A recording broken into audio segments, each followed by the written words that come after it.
Well, good morning everyone. Rod Culleton. I just wanted to do a short live.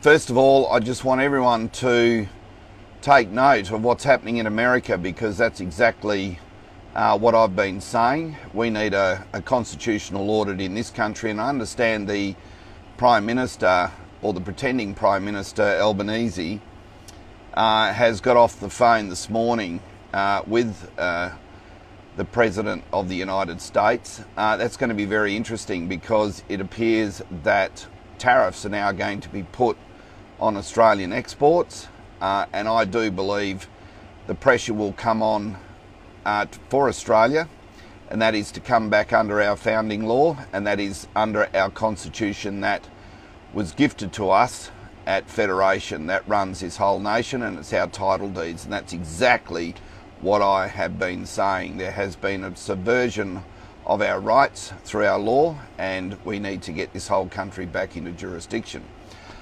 Look, I as a farmer, and look, we're not going out against keep the sheep. We're just putting the message very clear: keep shipping sheep. I know it is a bit controversial to some people, but I want to play you something. I'm doing a video now. I'm doing the first presentation to farmers at Wongan Hills. That is this Saturday on the 15th of February. Short notice, but anyone that wants to come along, I want to give the view of a federal senator. It's not legal advice. You don't need legal advice. And I understand when growers go to these meetings and have these so-called peak bodies speak on their behalf, there's never any senators at those meetings, and in actual fact it's the senators that give it the final tick in order to have that bill put through to the so-called Governor General in order to become law. So it is the highest jurisdiction in the country. There is no question about that. I have sat in it, I know it, I understand it, I have all the tools to do that job. And Murray Watts took off as Agriculture Minister on a quo rento, which was show us where you have the power to shut down live trade and go against section 51(1) of our founding law, which is commerce and trade, and he took off the next day by 9 o'clock. But anyway, we've got another one parachuted in. I think it's Collins. But I want to explain to the growers and they can decide what they want to do. I want to pitch it, because at the end of the day, this government has no power, executive power, to shut down the trade. It is trying to contract with those growers and get terms, obviously, to give some sort of payment relief. The answer the Australian farmers need to do is just outright, no, we're not interested. You cannot show us at law where you can shut down or place a prohibition against a right to keep shipping sheep, because that would be devastating in Western Australia. And I want to just quickly play this.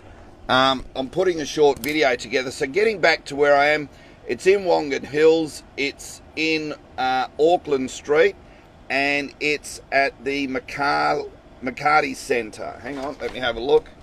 McCarty. That's at the McCarty Centre I'm pretty sure it's the 7 Auckland Street in Wongan Hills. So come along. It's worth a listen if you really want to continue without hindrance on your right to trade healthy sheep overseas.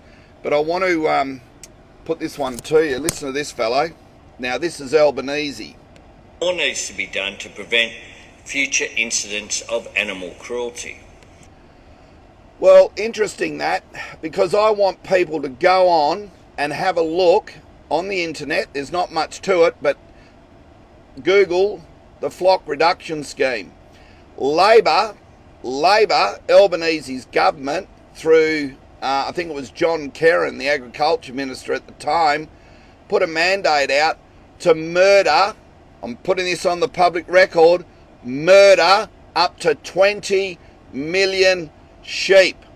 And I was a young fellow, very much entrenched in the wool industry. I can give you buying and trading on wool, which was the whole country was built on the sheep's back.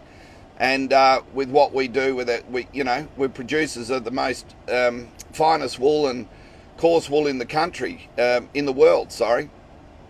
So I can remember those days, and sheep were being gassed to death, gassed with petrol fumes in the back of semi-trailers because Labor said there was too many sheep. Now, these sheep, in a lot of cases, were only 1-year-old ewes. They did not want the flock to increase. They said we had too many sheep in Australia.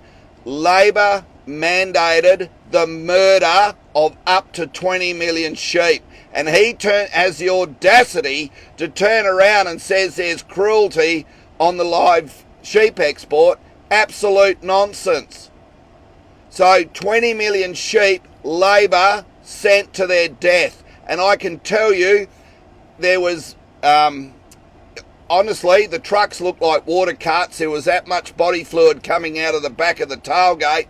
And those sheep, in a lot of cases, were not dead. And they were buried in pits. And when you went along the highways out in the country, there were all these sticks that was their hock sticking out of the dirt. So, Albanese, start telling the Australian people how your government sent 20 million sheep to their death. So don't you come and start saying that there's cruelty to that extent on live shipping. Absolute nonsense. And I can tell you, out of this presentation, you're going to see the real reason why Albanese turned his back on Australian farmers, because he did a preference deal with the Animal Justice Party. So it's all about preference deals to remain in power. Come to the seminar. It is on the 15th. I just want to put my presentation to the Australian farmers and to the Australian rural communities, and let's deal with the real elephant in the room, and that is net zero, to where I'm now linked up with the UK farmers through their Prime Minister. No family farms will be inexistent. They'll become extinct from 2030 through to 2050 on this bullshit climate change, and that all the farmers, pretty well much rural communities, highways will be put back to natural bush, and they cannot do it. So come on, Australia. This is our country. It's not about these people who we believe. We tend to have this magnetic pull to the major parties. I don't know why. And the Nationals, who's supposed to be out there for the farmers, have supported net zero. So come along. Be lovely to see you. It starts at 5:30. I'll be mingling with the people, having a chat. Obviously, we'll have a bite to eat, and then I'm going to put my presentation. So I'll get back. I've just come in for a bit of. I've just wrestled the early bird for the first worm, so I was up pretty early this morning. I came off second best, I might add, but anyway, got to give me 10 out of 10 for trying. So good to see everyone. If you can get up to Wongan Hills, that will be the start of keep shipping sheep, no question. Put the right message out there. God bless. See you in the winner's circle. Bye for now.